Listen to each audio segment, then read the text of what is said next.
Amazing grace, how sweet the sound that saved a wretch like. Hi, and welcome to Straight Talk About God video. I'm Jack.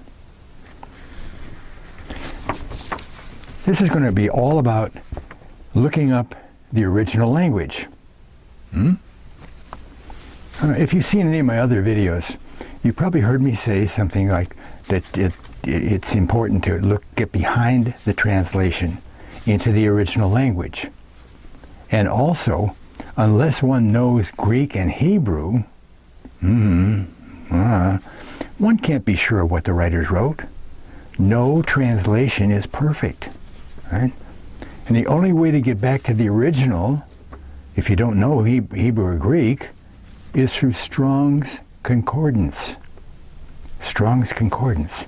These Strongs list every word that's in the King James, including the ones who don't need a definition. The thes and ands and so forth. It lists all of them. And then, if there's a definition given, it gives that word a number. So you go through the King James, and there's a number on the word faith. And it says number 4102. Okay? You go to the back of the book, that's where the word is. You look up 4102. It gives you the word in Greek, and then it gives you the word in English, what the translation, what the definitions are, or definition is of the word, okay? And you probably also heard me say, go through the definition of the word faith. And this is probably the most important word that you can and must look up. I say must because it's the word that defines what we do to be saved. What's more important than that? Huh? Now, most people are going to tell you that Hebrews 11:1 is the definition of faith. What's the definition of faith? Hebrews 11:1. Yeah, right? But it's not. It's not. No, it's not. It only tells you what faith represents and what the results are, right? The definition is okay only for what we usually think of as faith, what we define it. That's the only reason, the only thing the English is good for. But that's because we think of faith as belief. It's really easy, right? And we make faith into a noun, right? The problem is that the Greek word that's translated in all Bibles, no exceptions, all Bibles, the word for faith is not a noun. It can't be a noun, right? Because the problem is that the Greek word that's translated faith comes from a primary verb. A primary verb. Wow. We'll get to that in a minute. Okay? We'll do a little exercise here. I'm going to substitute the word noun and verb instead of the word faith. Okay? Listen to this. A noun is the substance of things hoped for. A noun is the substance. What noun? I want to know what noun. You know? A lamp. A lamp is the substance of things. Huh? A noun. It doesn't tell you what noun is. It just says what's the substance of. And the same thing for a verb. Now, a verb is the substance of things hoped for. You know, you see how it only says what the noun or verb is, it represents, not what it is defined as. If it's a noun, we want to know what noun, the definition of noun, right? And this all comes clear when we go to the definition of faith, right? It's the word in Greek is pistis. P-I-S-T is the root, and the I-S and a couple other suffixes are attached to it. Okay? But Again, this comes from a primary verb. A primary verb. Everything in that primary verb has action attached to it, right? That's what verbs do, right? They act, right? So whatever pistis is, whatever element is there, it also contains the action from the primary verb foundation. It all does. It comes from primary verb, right? Well, the added element in pistis is belief. So pistis has two main elements, belief and action. Okay? Belief and action, not just belief. Okay? So Greek faith is an action based on a belief. It's a very generic word, right? All action based on a belief. No matter what the action is, it doesn't tell you what the action is or what the belief is. So Hebrews 11:1 really says, now an action based on a belief is the substance of things hoped for. I'm sure you can see how we still don't know the definition of faith, just what it does and what it represents, right? And here's another one. I'll throw in the word substance. Substance isn't substance. Oh, you know, you have to reach to make it substance because it's translated from a word that really means the title deed.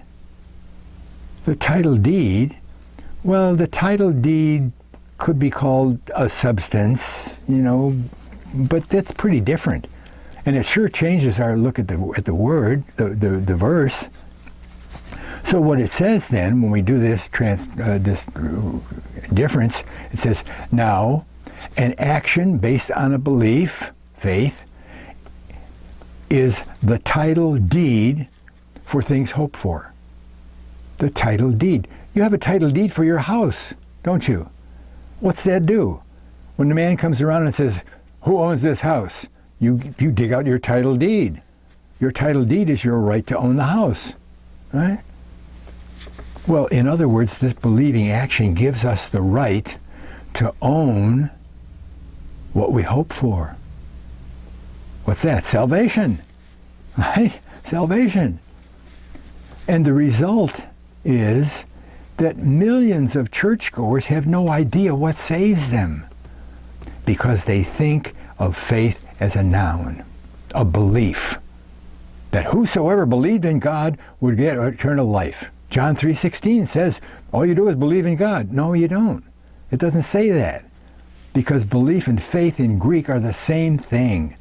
They act. You act on your belief in God, right? Believing in God, watch out, believing in God or believing in Jesus doesn't save anybody. It won't save you. See? The devil has talked to God one-on-one. Is he saved? Right? Right, he believes in God. He believes Jesus is a real thing, but he's not going to be saved by his belief, and neither are we. Right? Only acting on that belief. Acting on that belief. Two elements there. Act on the belief of God, right? Whatever God said, you believe that and you act on it, right? Okay. And Paul goes on to define that. He says in verse 6, Hebrews 11:6, that without faith, it's impossible to please him. So this acting on a belief in something God has said is the only, underline all capital letters, is the only way that we can get saved. There's only one way, and that's it. No other way you can think of will do it, okay? Without acting based on something God has said, salvation is impossible. And all of that is behind that one word and the translation behind it, above faith. And if you don't look up faith and go through that little short study, you're lost and don't know it, right? Oh, I believe in God. Faith is a verb. You have to act on that verb, Act on that belief. Act on that faith. That's what faith is. Okay, next example. It's in the second chapter of Hebrews. It's chapter 2 or 12, verse 2. And it's one of those verses that the parrots, Christian parrots, right? Paul, you want a Bible verse? Huh? Everybody knows this verse. Everybody's got it memorized, right? Hebrews 12:2. Looking unto Jesus, the author and finisher of our faith. Not much of a way you can misinterpret that, huh? Doesn't it say that Jesus acts on us so we can faith? He's in there doing. That's what it says. Author and finisher of our faith, huh? Well, Christian parrots have this verse memorized and are adamant that Jesus takes a direct action in our faith. Whatever they're defining faith as, right? Jesus is the author and finisher of my belief, if that's what they think faith is. Huh? They're bringing Jesus down from the throne of God to jumpstart their faith. Whatever they're just defining faith as, right? Jesus sat down on the right hand of God, which means sat down, nothing left to do. No more work, no more mission, completely finished.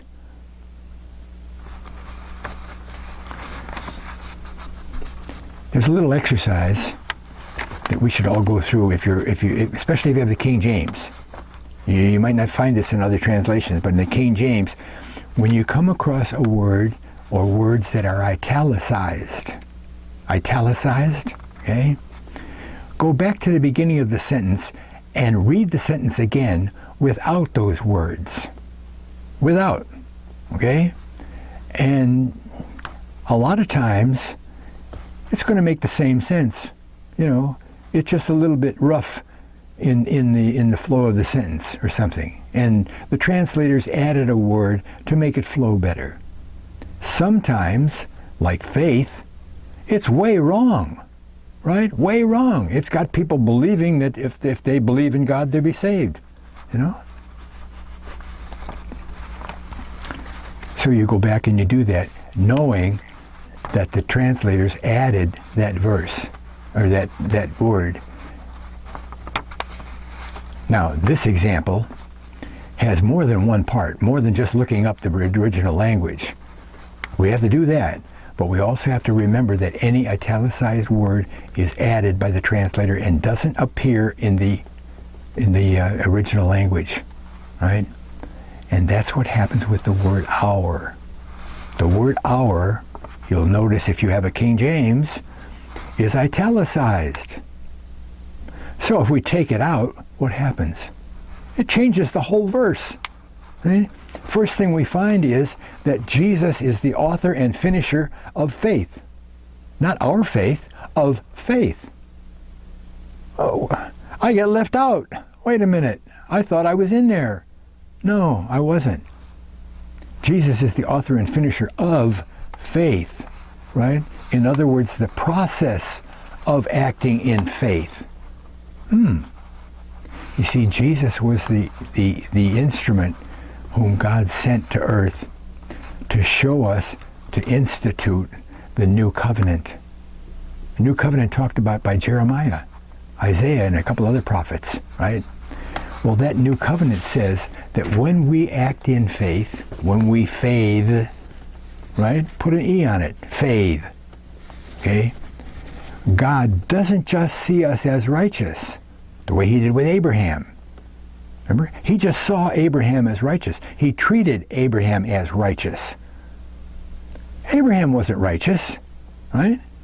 He couldn't know human as righteous, but God said, because you did. In the verse it says, Abraham believed God, and God counted him as righteous. Well, believed is the same thing as faith, even in the Old Testament. So he acted on his belief in God, and God said, good job, Abraham. I'm going to treat you like you're righteous. But that's not what he does in the New Testament. because the new covenant, he puts a bit of his spirit inside our bodies. Abraham didn't have that. Right? And when we look up the original verse, we find that the word author comes from a word that's translated, that's defined as chief. Well, wait a minute. Chief is a long way away from author, right? It might be in there on the bottom 10%, but it's way away from that. Chief, he's the first one. He's the top man. He's the Father. See how that changes? And that's not only that, because the word finisher does the same thing. The word finisher comes from a word that means leader. Leader. But in Greek, the leader word is a primary verb. So the action is happening. He's the chief actor of faith. Right? You see how that changes everything? Jesus is the first Father that God put his spirit inside his body. He's the first one. Huh? And what this mainly does, if you've noticed, it takes all the responsibility off Jesus for our faith. Huh? It only has him responsible for the act of faith, not our faith. Our faith's not even in there, right? So Jesus only came to show us how faith works and what its reward is. Faithing results in the indwelling of the Spirit. And Jesus acted in trust, faithed on what God told him. Go down there, give up your life, I'll raise you up in 3 days. Jesus' raising was the supernatural evidence that we have that faithing is true and works. Huh? But how can anybody understand that without any deeper study? Huh? Don't look up the verse. Oh, I don't want to do that. But the main verse that I want to expose that promoted this whole piece here is another favorite parrot verse, right? Romans 8:28. Now, some people, I'm sure, I mean, of all the millions of people who ever quoted this verse, somebody has said this, all right? Hey, I'm not afraid of anything. Huh? Everything that comes my way, God said, everything that happens to me works for the good, for my good, because I love God. It's right there in Romans 8:28. Everything that happens works for my good. Well,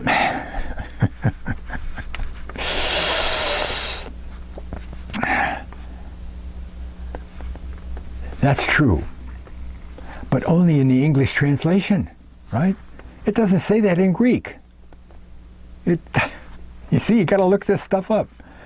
But this one is a lot harder to understand because it's a layer deeper than just defining the words. A layer deeper. Okay? It takes understanding of Greek grammar. Okay? I do a thing called trans-substitution. It's a translation I get by substituting the Greek words and putting them all together in some kind of a sentence, which is probably 2 or 3 times longer than the verse in the King James, okay? But I look up all the words in the definitions, I put the word down, I put the definition of Greek definition of the word underneath that word, put them all in there, and then I put them all together at the end into some kind of a sentence. And most always, it clears up a lot of confusion, right? It's really, really easy to do and helpful to understand, okay? Except this time. As you'll see. We'll get to that in a minute. Okay? The King James Version of Romans 8:28 says this, "And we know that all things work together for good to them that love God." All things It doesn't say these things but not those. All things, whatever happens, worldwide, I don't know, everything that happens, happens for the good of me because I'm a believer. You see that guy, hey, everything that happens, that isn't what the verse says, right? Now, we're only interested in the first part of that verse, okay? The second part just goes on to talk about the believers, okay? But I'll point out that God is not the actor. There is no actor. All things work together. It doesn't say anything about God there. And the receiver is the believer, right? Everything that happens works for the good that love God. Here are 3 translations that come from a work called the 26 Translations of the Bible. Now this, you should have one of these, all right?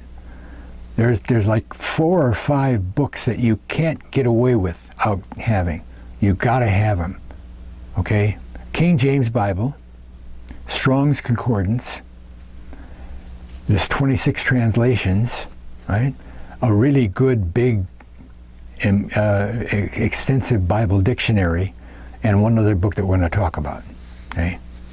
The 26 translations go through the whole King James, and it lists first the verse in King James, okay?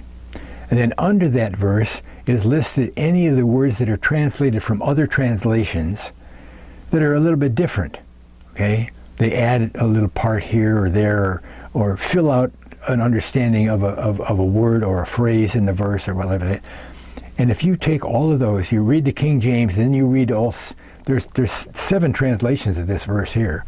You read all those translations, you're going to find a really rich understanding of the verse, because there's lots of hidden things in there that aren't in the King James, okay? 20th century New Testament. But we do know that God's in there now. We do know that God causes all things to work together. That's different, isn't it? God wasn't even in the other verse. God works all things together for the good of those that love Him. Now we got it locked down, right? Right? God sits around and He says, oh, okay, bloom, and that's for your good. Well, God makes everything good, and the ones that are loving God are the receivers. Okay. That's not what it says in Greek. God, good speed.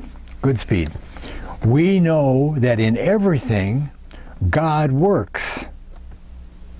God works. God works with those who love Him. Oh, God's working, but the believers are working with God to do this, to bring about what is good. Okay? So this time, God and the believer are working together, dealing with all the things that happen to produce good. God and the believer sit down at the kitchen table in the morning and say, well, this is going to happen, so we'll enter into that so that it'll come out good for this. But there is no receiver in there, is it? It said God works with believers to bring about what's good.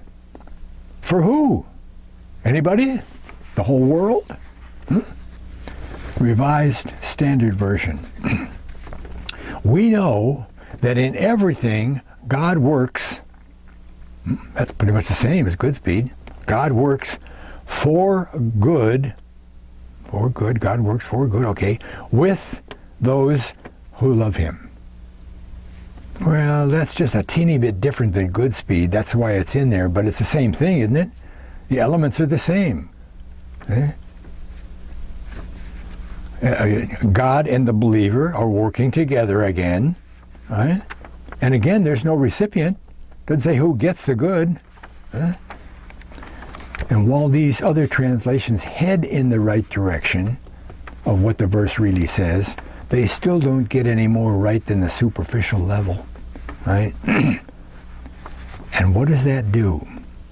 What do all of these translations do?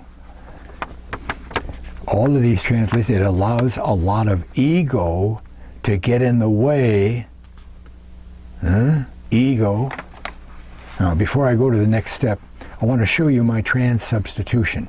Okay? And again, even this exercise, which is good for a lot of stuff, doesn't really reveal what the verse says. Okay? Here it is. Okay? You see, and the Greek word number in Strong's is 1161.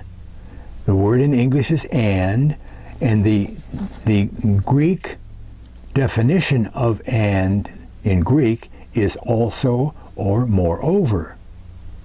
Well, that's pretty much the same as and, isn't it? Well, I have to tell you, when you do this transubstitution, a lot of words, maybe 80% of the words in a verse, will be pretty much the same in English.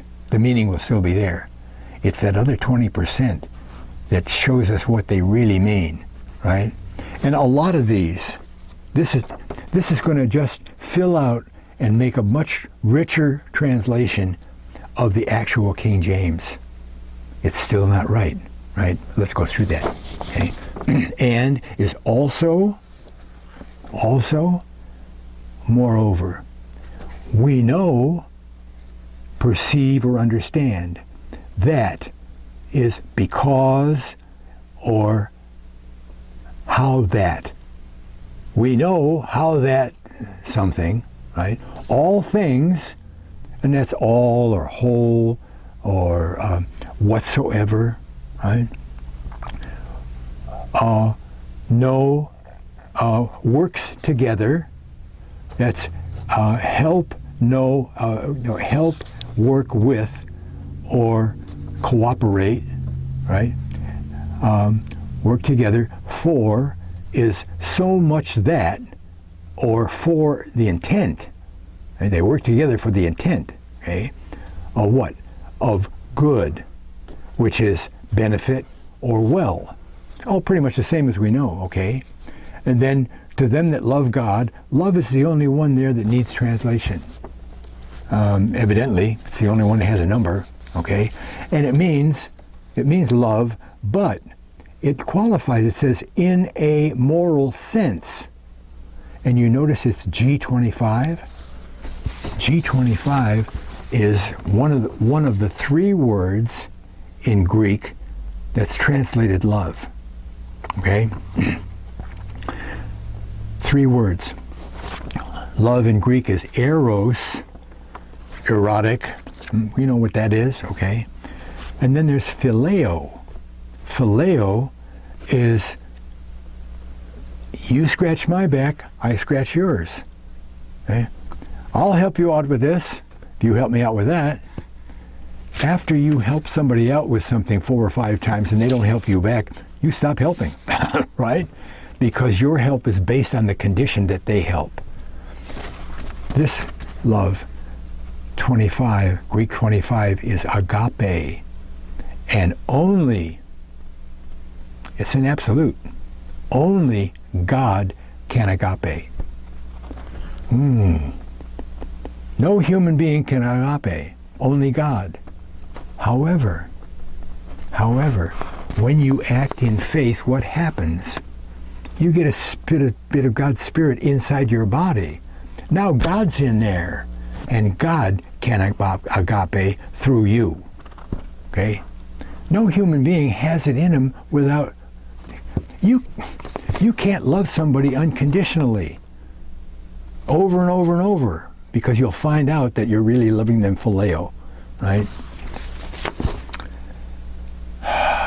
Look up the place in one of the Gospels where Jesus asks Peter 3 times. He said, "You love me, Peter?" And Peter says, "You know I love you." "You love me, Peter?" "You know I love you." "Peter, do you love me?" "I love you, God," or Jesus.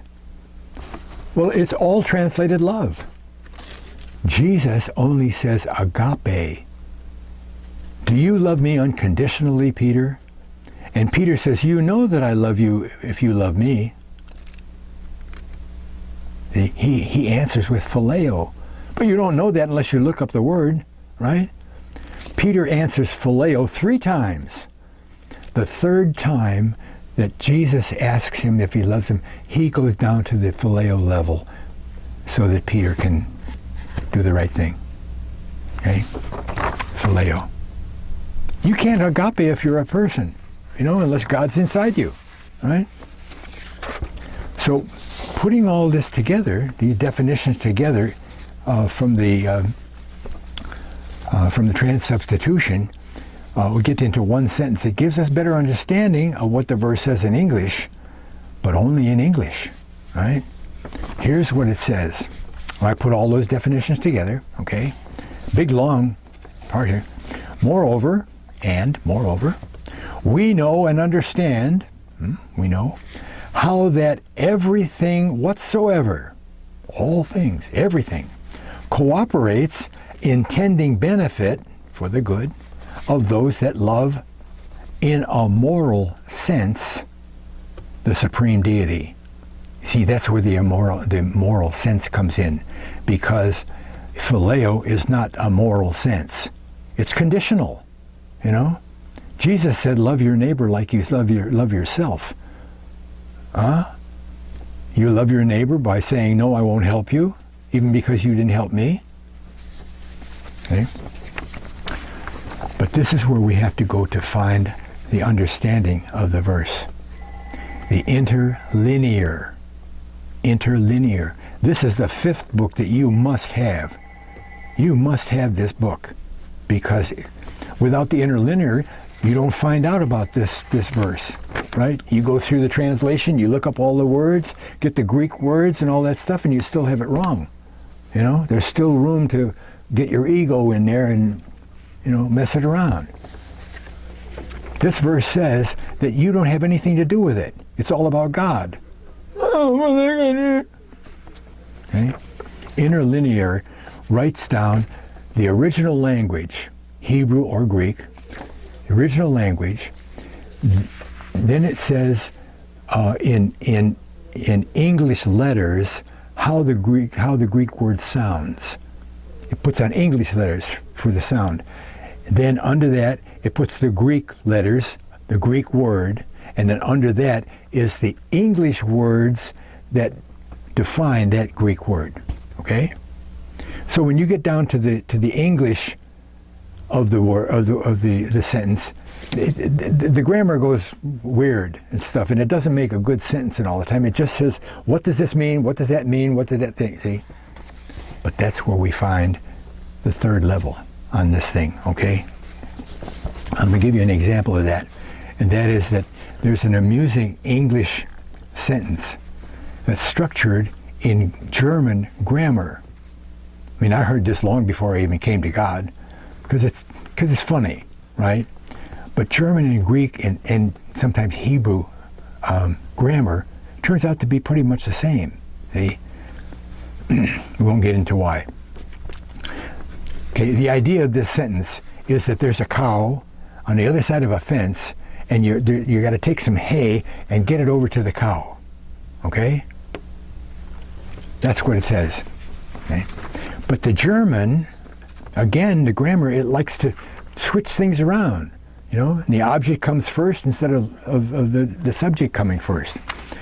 So in English words, but grammar from German, the sentence says this: throw the cow over the fence, some hay.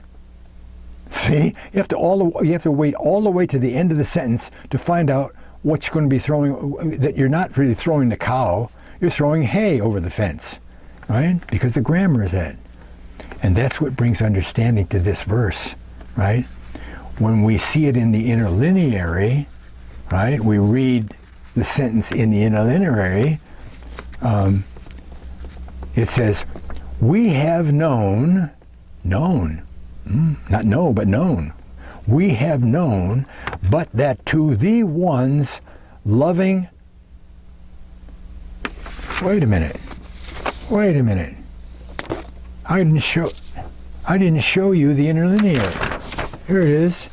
See, it even says there, interlinear. Okay, again, there's the number in Strong's. There's the English way that you say that, and there's the Greek letters. Okay, and then under that is the Greek definition. All right. So we know that's pretty much the same. We know now that to those loving... Oh, wait a minute. What's that? Those loving thee. Wait a minute. Thee? It doesn't say that in English. Does it? It doesn't say thee. What, is that added by the translators? No. This is in the original language. Right? Those loving thee, God. Well, why would thee be in there? Because there's a lot of gods around, right? Moloch, Baal, Bel, all those people. This is the God, the only God, the God of the universe, okay? But it's not in the English. I don't like that. I don't mind the translators putting something in to make it flow a little bit more easily when I read it in English, but I don't want them taking words out and not... What is that? The God. Wait a minute. I'm sure you noticed that red arrow, right? What does that point to, that red arrow? It points to a comma. And in the Greek, it says God with a comma. They took the comma out of there. It's the comma that makes this verse what it is. Those loving thee, God, comma, all things works together. There's another thee in there. Thee. They took two of them out. All things work together, thee, God, that same God, thee, God, for good. You see? Huh? What did it say here? Okay. But we have known, again, we have known, but that the ones loving the God, comma, all things work together, the God, into good. Into good. Let me repeat that. We have known, but that to the ones loving the God, that all things is working together, the God, into good. In other words, if we add the comma after good and switch the grammar to what we can understand better, it says that God is working all things together into good. Into good. Huh? The person has no say, no action. Huh? Nothing. Right? It says that it's all about God, isn't it? That's why this is so important. Right? God is the only one that can work our salvation, isn't he? The verse in the King James gives those who love God a big ego boost. Hey, I'm great because God... So do all the other translations, right?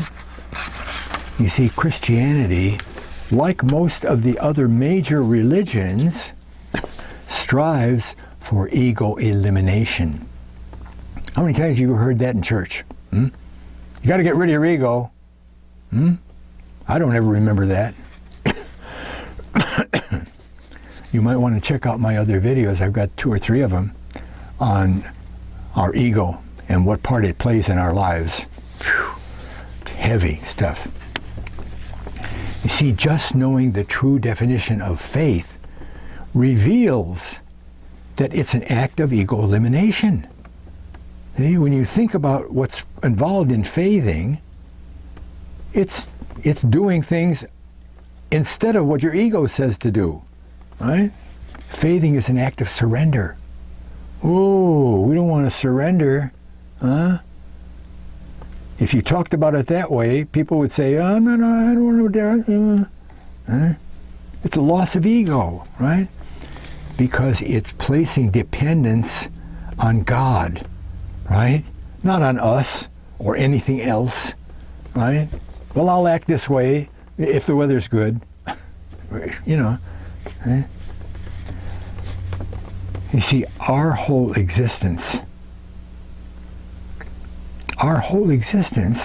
is about God, not us, right? And that's what Paul is conveying in this Greek verse. God enters into all things to work his good. And if you happen to be around, you'll probably get blessed by it.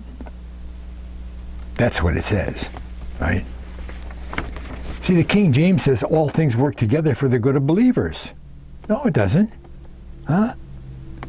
Look, a train wreck that kills 600 people isn't a good thing, right? That's not a good thing, right? Can you tell me how that'd be a good thing? But we can say that God would enter into a good thing, and because he enters into that good thing, if you happen to be there, you'll probably be okay. You know?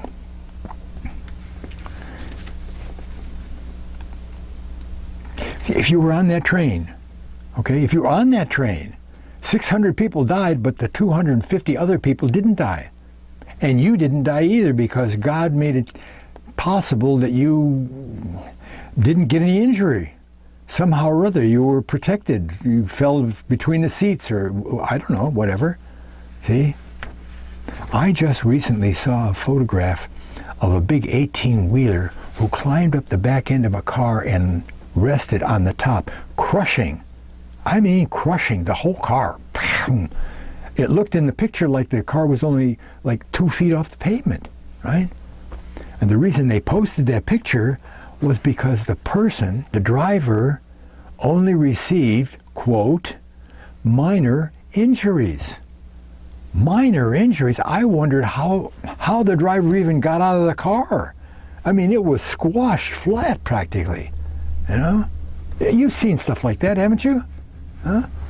Well, maybe God entered into that thing to work his good, right? And his good involved you not being killed because he had other plans, right?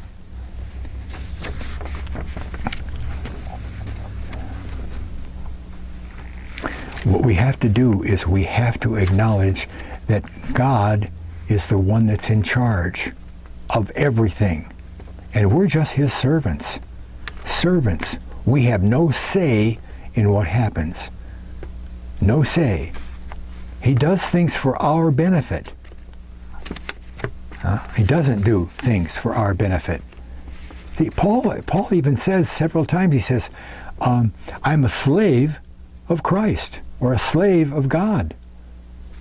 Paul, an apostle, a slave of Jesus, a slave of God. A slave. Right? That's how much you have to surrender. Right? People don't like to do that. Huh? Give up themselves. Right? The stuff God does, he does for his benefit. Right? And any crumbs that fall off the table, like the women at the well told Jesus, any crumbs that fall off the table will probably give you some kind of enrichment in your life if you happen to be around. Right? But God is doing it for what he wants to do, right? God didn't send Jesus to the world. He didn't create human beings to save them. That doesn't make any sense. Oh, I think I'll create the human race so I can save it. You see how stupid that sounds? He's doing something else. And the human race was invented, was created, so that they could help him do what else he's doing, right? He's the one that we have to worry about. Eh?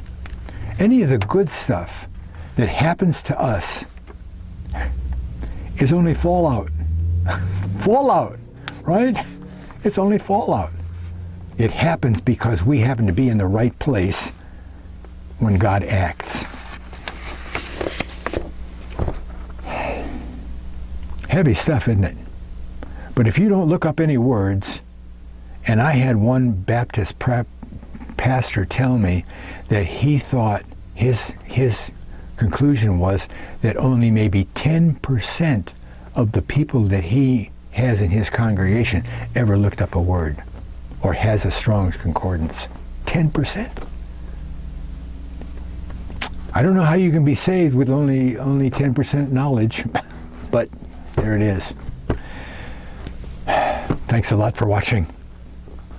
God bless.